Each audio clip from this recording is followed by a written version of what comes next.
BCom part second के corporate accounting के paper में बच्चों वैल्यूएशन ऑफ शेयर्स हम लोग देख रहे थे, उसका पार्ट 4 मैं ले रही हूँ आज।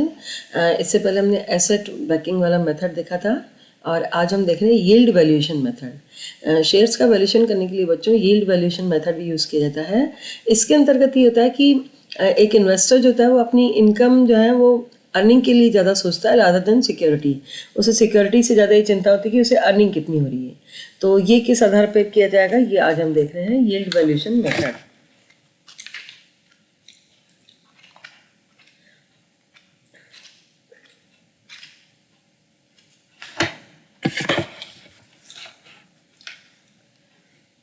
इसके अंतर्गत बच्चों ये अवधारणा है कि चालू व्यवसाय के आधार पर जो होता है इसको कैलकुलेट किया जाता है। इस विधि से प्राप्त मूल्य को अंशों का प्रतिफल भी कहा जाता है। यहाँ पर जो है अलग अलग प्रकार से इसकी जो आय का डेफिनेशन ली जाती है। तो ये 3 आधार पर जो है इसकी आय की डेफिनेशन ली जाएगी, on the basis of dividend rate, और on the basis of expected rate of return, और तीसरा on the basis of actual rate of return. तो लाभांश के आधार पर किस प्रकार से होगा, जो विनियोगकर्ता अल्पकाल में अंशों का विनियोग करते हैं और जो अल्पमत में होते हैं वे अपने अंशों का मूल्यांकन लाभांश की दर पर आधार के कराते हैं, है ना। जिनको लगता है कि हम शॉर्ट पीरियड के लिए हैं तो वो अपना जो है इस आधार पर वैल्यूएशन डिविडेंड रेट के आधार पर करवाते हैं। इसका फॉर्मूला आपके पास में है।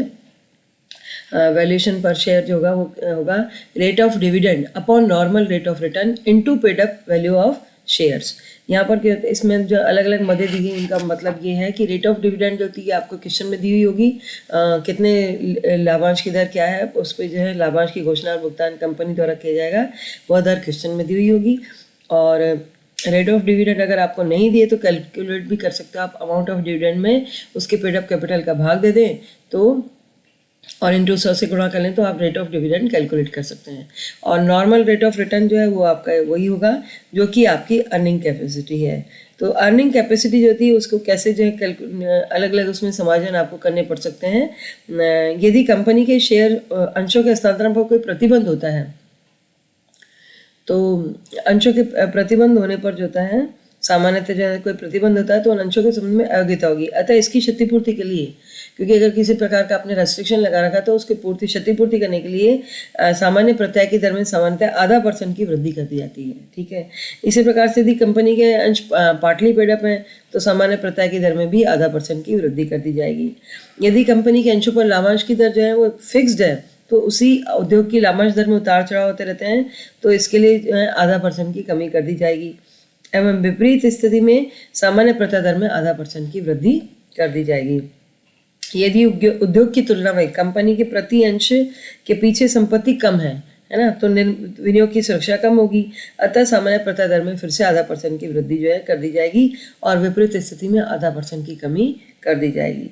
यदि कंपनी द्वारा अधिक लाभों को रोका हुआ है, रिटेन किया हुआ लाभों को, तो कम लाभों को लाभांश के रूप में बांटा जाता है और सामान्य दर में 0.5% की कमी कर दी जाती है और विपरीत स्थिति में 0.5% की वृद्धि कर दी जाएगी। तो ये हमारा पहला मेथड हुआ। और आपको basic determination of the shares अगर दे रखा, डिनोमिनेशन अंश के चुकता मूल्य पर लाभांश की गणना की जाती है। अतः चुकता मूल्य पेड अप वैल्यू को ही आधारभूत मूल्य कहा जाता है। अतः संपूर्ण अंकित मूल्य मांगा जा चुका हो तो पेड अप सम मूल्य होगा और अंकित मूल्य का कुछ ही भाग मांगा गया हो तो मांगा गया मूल्य ही जो कॉल्ड अप मनी है वही आधारभूत मूल्य उसका हो जाएगा। तो इसके बाद में, क्योंकि एक्चुअली चैप्टर लंबा है, इनके क्वेश्चंस आपको करने होंगे, सॉल्यूशंस दे रखे हैं, इतना मुश्किल नहीं है। मैं आपको कंसेप्ट क्लियर कर रही हूँ और कुछ क्वेश्चंस 4-5 क्वेश्चन मैंने इस चैप्टर में लिए हैं और अगर बाकी आपको कुछ और पूछना हो तो आप मेरे से अलग से बात करके पूछ सकते हैं। On the basis of expected rate of return, है ना, आपका जो है लाभांश की दर के आधार पर अंश का मूल्य ज्ञात करने की सबसे बड़ी समस्या यही होती है कि जो कंपनी अधिक लाभांश दर से लाभांश बांटती है और कम लाभों को रोकती है तो उसके अंश का मूल्य उस कंपनी की तुलना में ज़्यादा होगा जो कि कम दर से लाभांश बांटती है और अधिक लाभों को रोकती है। तो इसलिए क्या होता है कि जो अधिक लाभ, दूसरी कंपनी अधिक वित्तीय बुद्धिमत्ता का प्रयोग कर रही होती है तो भी उसके अंश का मूल्य कम होगा। अतः इस कमी को दूर करने के लिए आशान्वित प्रत्यय की दर पे जो है हम लोग अंश का मूल्य ज्ञात कर सकते हैं। यह विधि बहुमत अंशधारियों के लिए उपयुक्त है। आशान्वित प्रत्यय की दर इक्विटी अंशों के लिए उपलब्ध लाभों के आधार पर की जाती है और ये इसका फॉर्मूला आपको जो है मैंने इसमें दिया है। वैल्यू पर शेयर आपको निकालनी है तो expected rate of return upon normal rate of return into paid up value of share करके आप कैलकुलेट करेंगे और एक्सपेक्टेड रेट ऑफ रिटर्न अगर आपको निकालने को कहा जाए तो profit available for equity shares, जो अवेलेबल प्रॉफिट से upon paid up capital into 100 करेंगे तो आपकी एक्सपेक्टेड रेट ऑफ रिटर्न आएगी कि कितना इस पर जो है प्रत्यय मिल सकता था। और अगर आप जो इक्विटी शेयर्स के लिए कर रहे हैं तो उसके लिए उनके गणना करते समय उनके प्रोविज़न फॉर टैक्सेशन और रिजर्व्स और प्रेफरेंशियल डिविडेंड को भी आपको माइनस करके ही जो इक्विटी शेयर होल्डर्स के लिए निकालना पड़ेगा। और यदि जो प्रेफरेंस शेयर्स पार्टिसिपेटिंग है तो उनका मूल्यांकन भी इस आधार पर किया जा सकता है।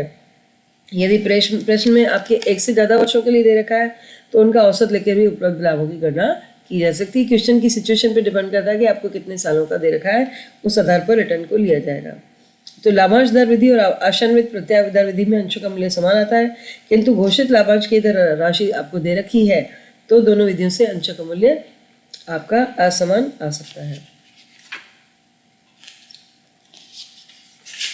इसके बाद तीसरा अपना on the basis of actual rate of return earning capacity आपको देखनी पड़ेगी।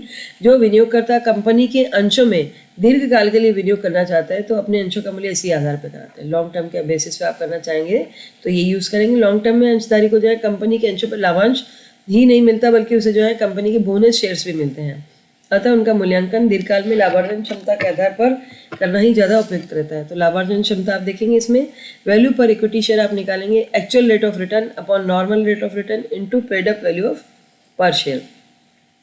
एक्चुअल रेट ऑफ रिटर्न होगा आपका profit earned upon net capital employed into 100।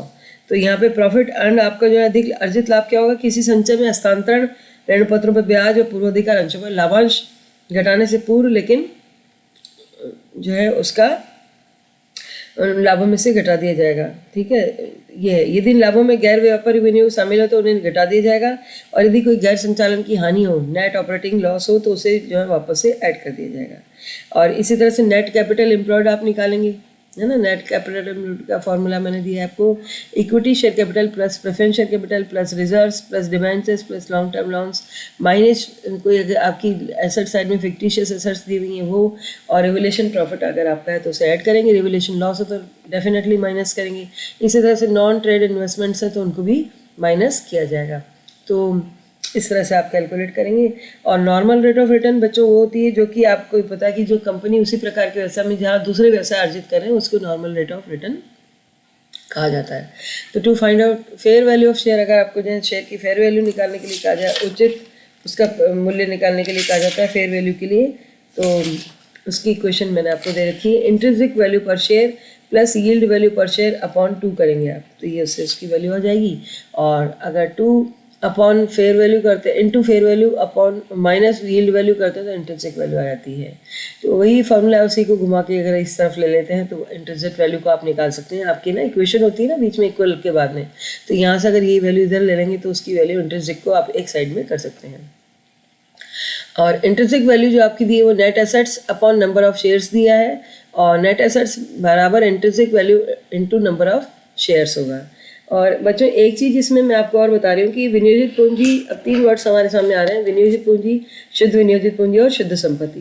तो जो कैपिटल एम्प्लॉयड होती है वो कहाँ पर यूज़ होती है, आपकी गुडविल की कैलकुलेशन में।